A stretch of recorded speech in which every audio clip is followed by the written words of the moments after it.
Welcome to Toy Business Unboxed, your gateway to the secrets of the toy industry. Here, Jason Shea, a toy entrepreneur and expert in the field. Every product we develop is really inspired by some of the real life experience that we have with our son. 60% of all toys last year were sold on Amazon, which is incredible. Be passionate about it because it's a road, it's a journey. Like when you have an idea that you think is like gonna somewhat like change the world, make things better, I'd say go for it. We'll guide you through the enchanting world of toy design, marketing, and manufacturing. Now let the unboxing begin. Hello, welcome to another episode of Toy Business Unboxed. Today, we're thrilled to have Paola, the founder of Dr. Z, joining us.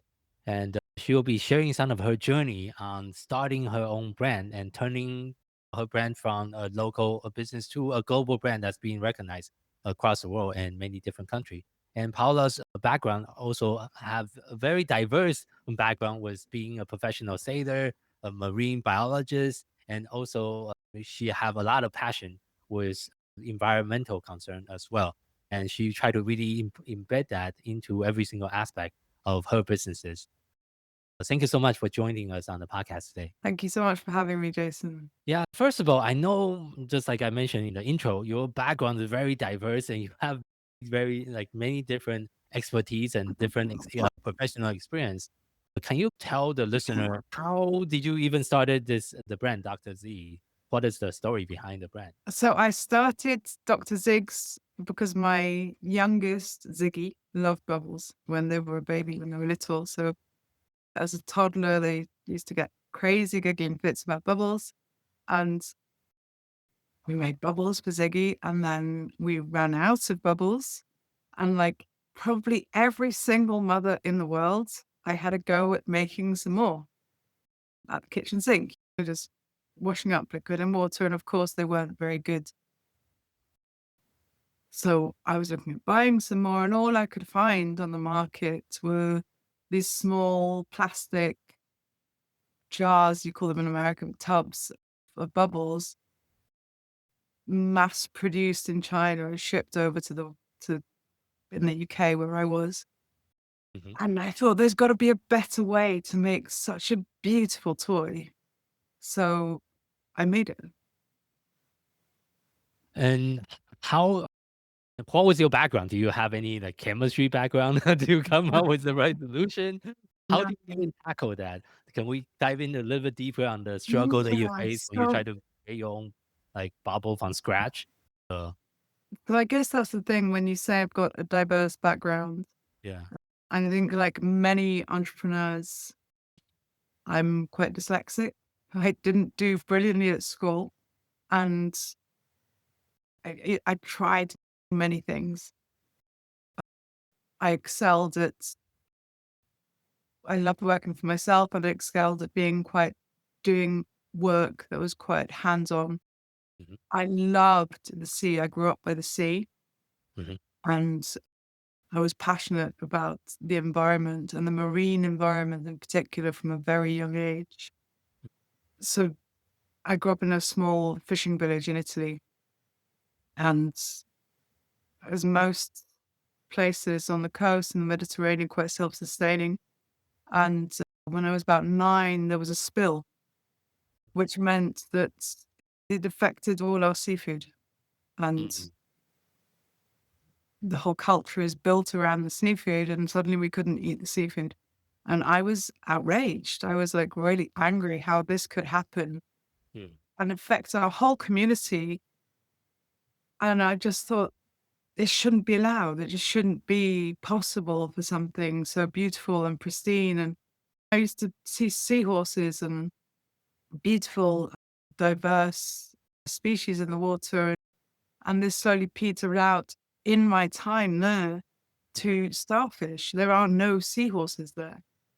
And to see a species disappear and be affected by it at a young age, I think was really pivotal for me in what I was going to do. And I wanted to study oceanography and I wanted to do science, but I was dyslexic.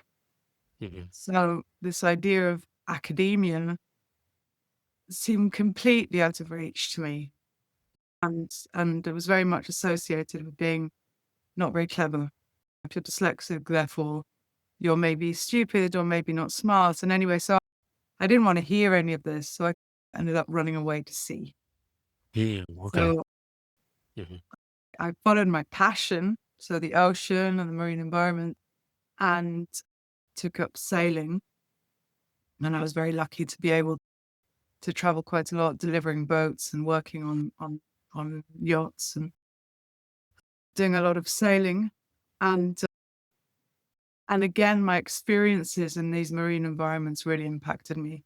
And specifically, what really hit me was sailing across the Atlantic and seeing a bag of rubbish, like black bag of rubbish. And there was so Yeah. much stuff in the middle of this pristine wilderness that it was really shocking to me.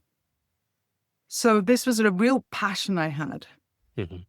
And eventually, actually, I did go to university, and eventually I did do my degree after the children were born, and ended up graduating, did my master's in marine conservation. So I did it the long way round, if you like. And then when Ziggy was a baby and loved bubbles, I guess this brought all my passions together. The ocean is filled with bubbles. Bubbles are a really beautiful toy. And I wanted to spend time with the kids, so do something working from home and making bubbles. I saw this as a great opportunity. At the beginning, it was just literally at my kitchen table.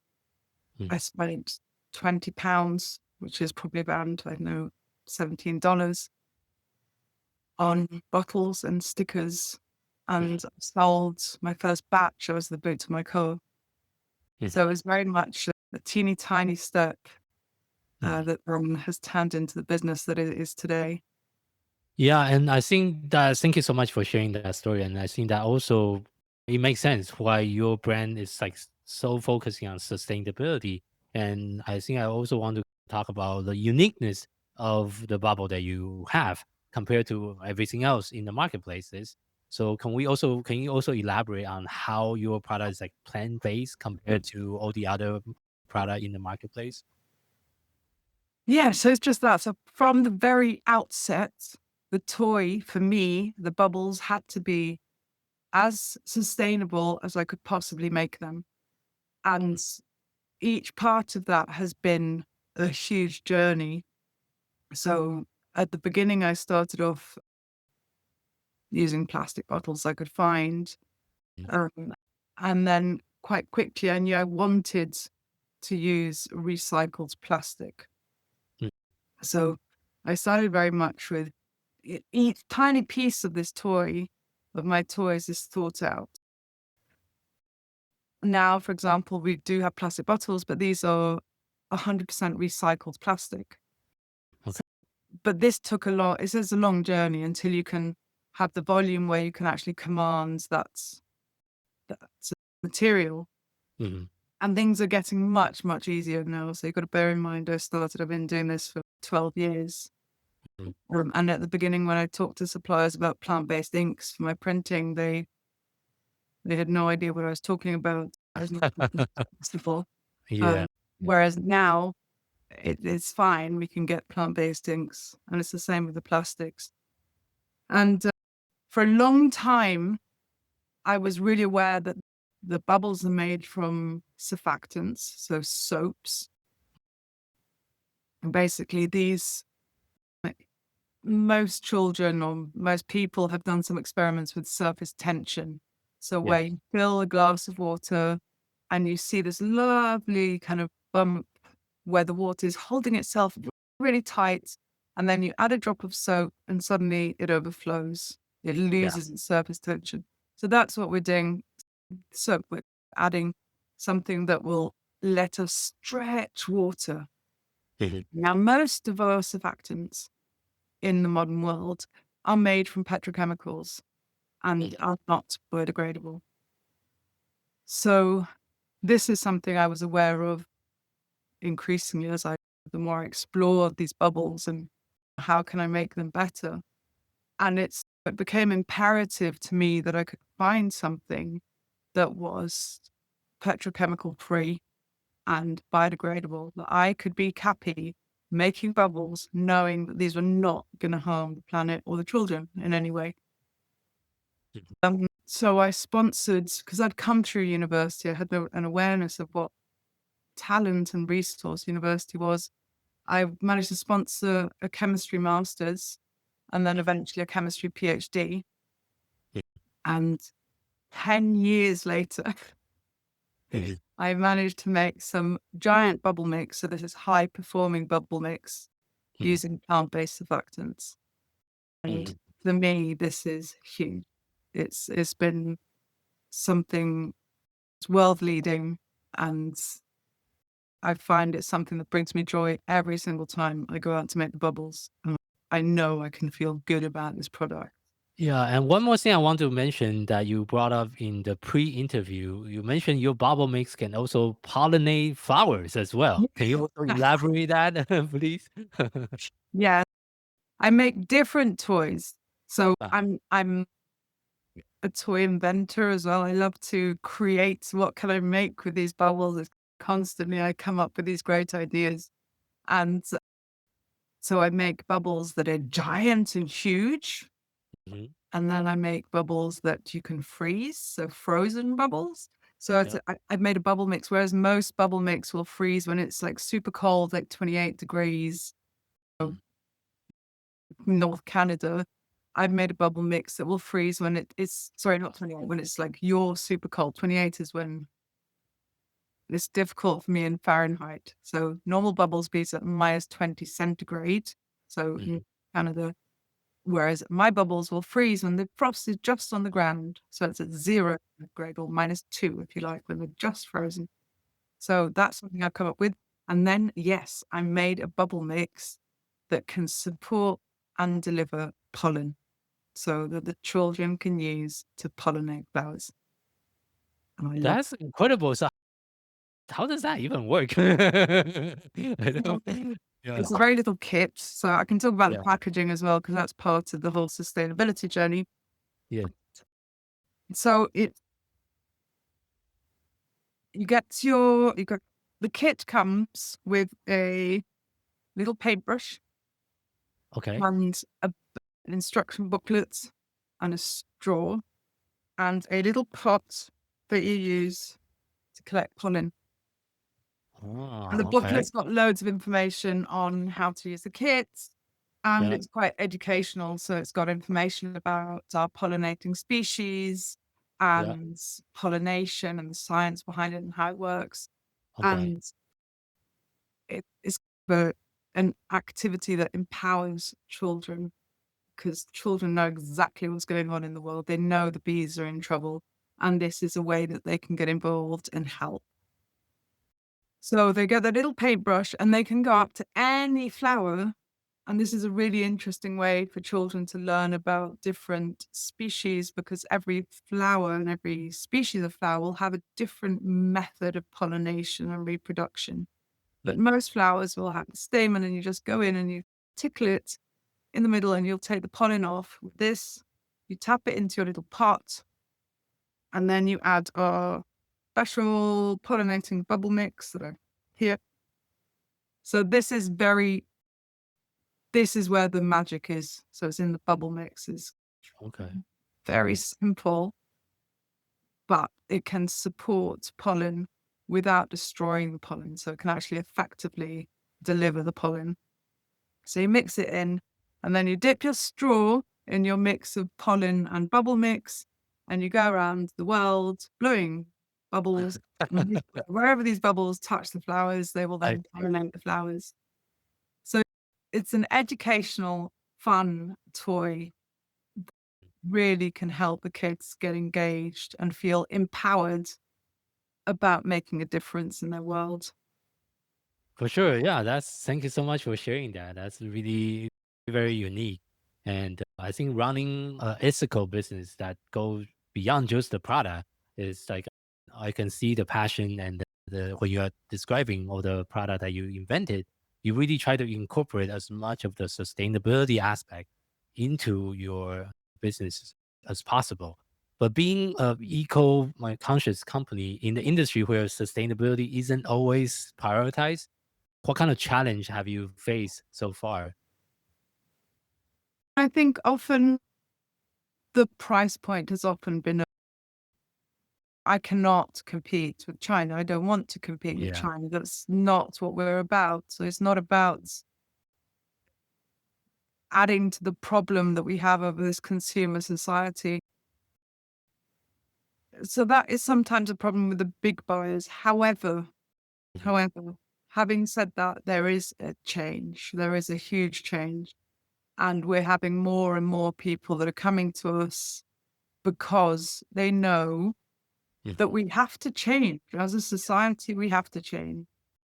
The fires in California, the huge floods, it's affecting all of us now. Yeah. And we are all very aware that we have to do something.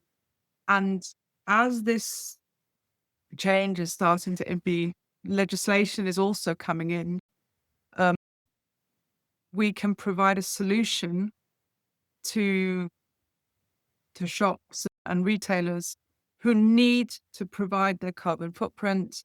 They need to, there's a talk of carbon tax coming in. So they need to have products that can meet these sustainability demands. And we've got that ready. So the world is catching up with us. You're definitely at the leading front on that aspect. And I know you also have other initiative, for example, bubble not bombs. That's one of the initiatives that you also have. Yeah. Can you elaborate on what is that initiative all about, and how does that reflect on your core value as well? So I've always been a bit of an activist. So I've done some work with Amnesty. My father was a refugee. So my father was from Poland and came out of Poland at the beginning of the Second World War and lost his country, lost his family, lost everything. So it's something that's always been very close to my heart. And especially how war and poverty and difficult situations affect children who are completely innocent victims of these crazy situations that adults impose on them. And I think it's the beauty of bubbles is that it transcends every language, every culture. Wherever you go in the world, a child will understand a bubble and will want to pop it or play with it. There is no language barrier, there's no culture barrier. It's just instant fun. And you can change a situation within a split second with a bubble. You just blow a bubble. A child's crying, you blow a bubble, and suddenly they're like, "Whoa, what?" What's happening? And so it Yeah. just changes mental state. Yeah. And I think I love the magic of bubbles and the power that these bubbles have. And so very early on, just when I started Dr. Zigs, I started using the bubbles in all kinds of situations. And I myself work with a refugee charity, so I'm really aware of grassroots organizations on the ground. So I started sending the bubbles to people who are working with children in Kenya on the rubbish tips. It's Oh, people okay. who are working with orphans in India, or people who are working with children suffering from AIDS in Romania. So all these different things. And then when in 2015, the Syrian war kicked off, the civil war and the whole crisis, and this massive floods of refugees desperately coming across waters, I started working with some of the camps on the Greek islands. So these children are arriving by boat, exhausted, lost, terrified. Yeah.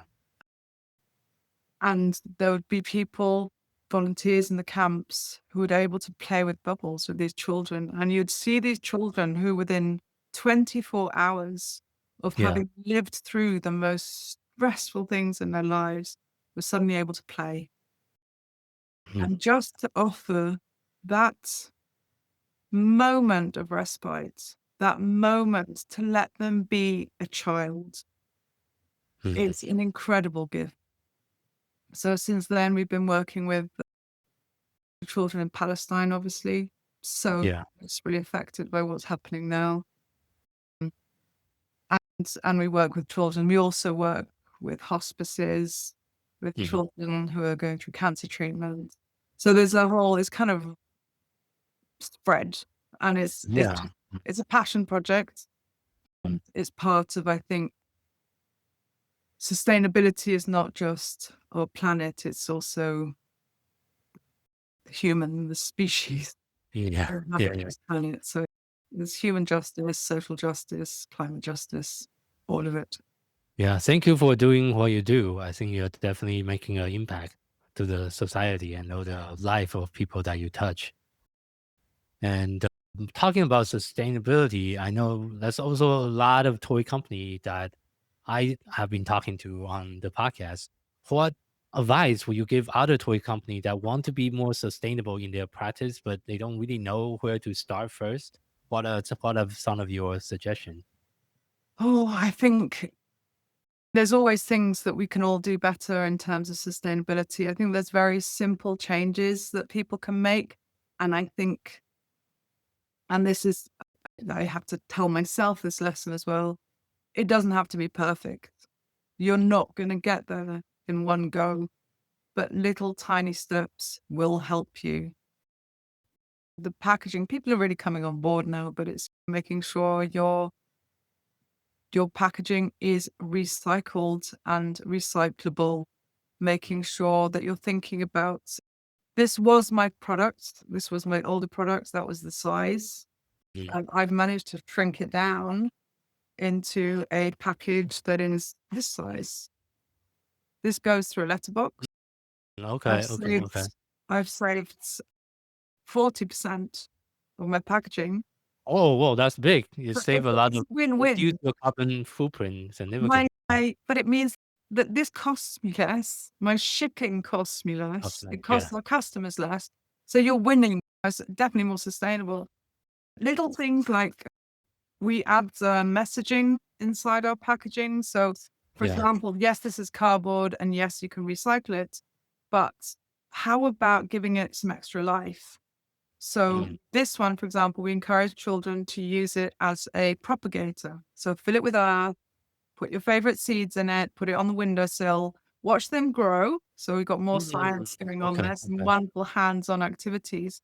Yeah. And then when they're growing, you can actually bury this whole thing into the garden, and it will Mhm. break down and be part of feeding the plants, and the plants will grow. Oh, okay, okay, We've okay. got this Yeah. whole circular economy. The It's like, whole cycle, and yes, I makes think sense. what I love about this whole sustainability issue, the kind of topic that we've got going on now, and as an Yeah. inventor, is that it's Mm. exciting. It doesn't have to be a problem. It can Mm. be something exciting that can lead us to some really innovative solutions. You know, Mm. what can we come up with that's going to improve our products and therefore improve our world? Yeah, thank you so much for sharing that. I think that I like your suggestion on, as a toy entrepreneur myself. I think we all should be thinking outside the box. How can we change the packaging like the one you just show? So it's not just recycle, it's also reusable almost. And you also give it a second life, so to speak, because now you can, it's not just being sorted away and put it into the recycle bin, but you can use it for other purposes. Like you mentioned, put it in the garden as well, which is incredible. And how do you come up with all the different idea on the the sustainability aspect of the product design? I think it's just being passionate about it. And it's so many of us in the toy industry, we're innovators, we're inventors, we're creative. It's a game, isn't it? It's all about playing. Yeah. And as soon as you give a child, an older child, kidult, Yeah. a toy and a problem, is what can we do to come up with a solution? How can we fix this? How can we make it better? What can we invent? What can we? And it's all about that creativity of play. I think it's just overflows into our product and the business and keeps For it sure. fun. For sure. Yeah. That's very important to think. And look at our business from a different perspective and how can we give back. And thank you so much for sharing all the different initiatives that you are currently doing through the different initiatives you are doing, and also the sustainability of your business. I think it's really making a huge impact to the rest of the world as well.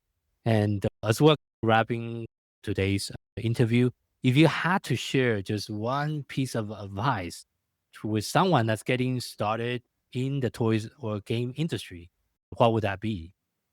Have fun. Go for it and just and Okay. buy some bubbles and play with them, and that will inspire you to have more fun and create more. I see. Okay. Thank you so much for that piece of advice. And for people that want to find a little bit more about your company and yourself, where's the best place for people to find you online? So just Google Dr. Zigs, DRZIGS, and we're Instagram, Facebook. We've got our website, drzigs.com.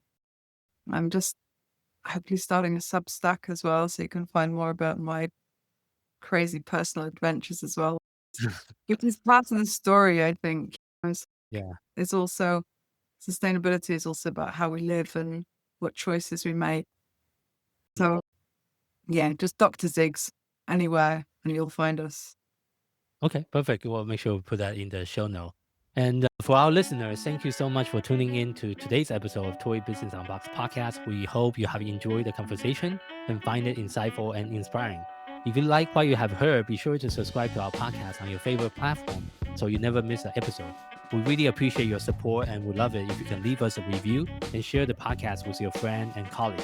For more resources, tips, and the latest update in the toys and game industry, visit our website at toy-launch.com. Join the conversation and connect with us on social media using hashtag Toy Business Unboxed. We'd love to hear your feedback and suggestions for future episodes. Until next time, keep innovating, keep creating, keep bringing joys to toys. This is Jason Shea signing off on the Toy Business Unboxed podcast, and we'll see you in the next episode. Thank you so much, everyone.